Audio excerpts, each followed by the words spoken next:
We're going to show you how to install a power supply on the cases where you install it on the bottom. First, you're going to want to take these screws off the side. Once those are off, you're going to want to slide the paneling like so. Pops off like that. Alright, so since it's a bottom mount, you're going to want to take the power supply,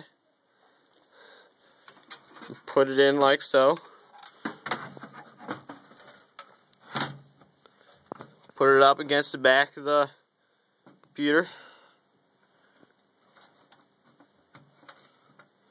Okay, once it's in, you're going to want to put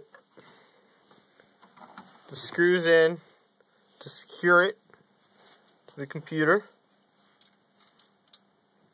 You're going to have to look for the holes.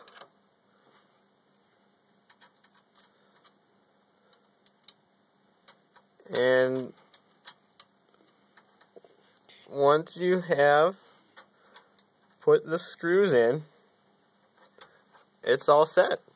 And there you go.